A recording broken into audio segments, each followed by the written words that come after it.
Hello, and welcome to On My Shelf. Today I'm talking about a delightful adult novel about a female chemist who is ahead of her time and finds herself a beloved star of a cooking show.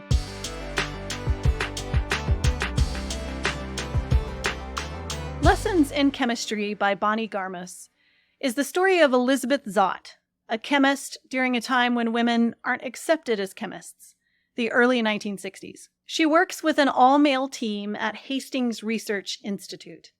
She falls in love with Calvin Evans, and he falls in love with her mind. But a few years later, she becomes a single, unemployed mother, which leads her to become the unintentional star of a cooking show, Supper at 6. She describes cooking like chemistry and rocks the world. And while her audience loves her, not everyone does. Because she's doing more than teaching women to cook. She's teaching them to question the status quo. This book was hilarious. I can't say enough wonderful things about it. You must drop everything and read it now. Okay, I'll stop gushing. This is the first book Bonnie Garmus published, and it basically became an international sensation. It will be an Apple TV series soon. Stephen King called it the catch-22 of early feminism. Stephen King even read it, y'all. I can't wait to see what Bonnie Garmus comes up with next. There were so many things to love about Lessons in Chemistry, and the first is kind of in the title, Women in Chemistry. I loved that Elizabeth Zott was a woman in a non-traditional career for the 60s. And while she noticed all the microaggressions around her, she didn't let them stop her. She did her work and did it well. And she helped all the men in her lab because at least it was a way to get her ideas out there. I also really enjoyed the feminism. This book was delightfully feminist. The commentary on the things Elizabeth experienced in her lab, the way she reluctantly became the star of television just because she was beautiful, and how she was always trying to make the men around her see her mind, not her body. Garmus chose to comment on those areas of microaggression and the larger aggressions, and she did it in a sarcastic, hilarious way that would make me laugh out loud. Which leads me to the third reason I really loved this book overall was that the story meant something. Lessons in Chemistry was not just a story about a woman who lost a man and had a kid and became something other than what she'd dreamed of becoming. It was a picture of a woman's world in the 1960s. It highlighted the challenges and what women in chemistry still deal with in some places and instances. It still has meaning today, because we still have a ways to go to establish equality. That's probably what I loved most about this book, that it showed a woman's world and how far we still have to go. From a craft perspective, I really enjoyed the voice of this book.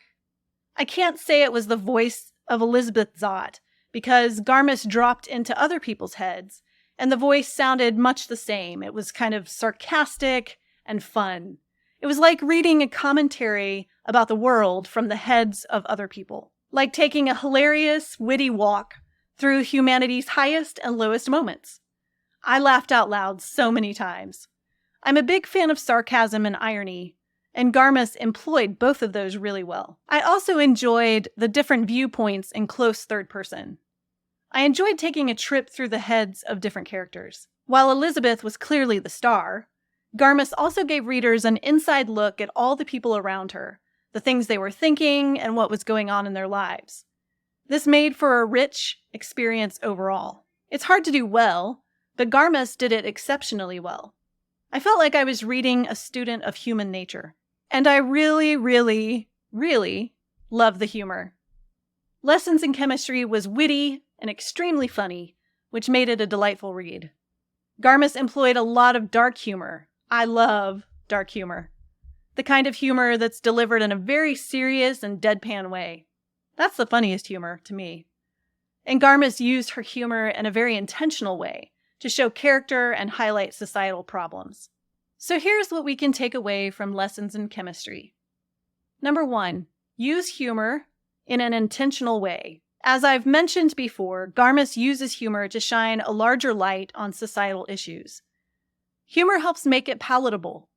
You're not hitting someone over the head with these problems. You're commenting on them in a witty and funny way. Not that it isn't serious, it's very serious, But she's almost using her sarcasm to say, isn't this ridiculous? And yes, it is. Number 2, don't be afraid of social commentary. I used to love this about classic writers like Charles Dickens and Virginia Woolf. They commented on societal problems. While you may not use as much of that in middle grade books, although young adult books are fair game, I think, it reminded me to look for places where I might slide something in, as long as it's what a character would say or think. Build characters who comment on society's issues, and don't be afraid to incorporate those moments in books.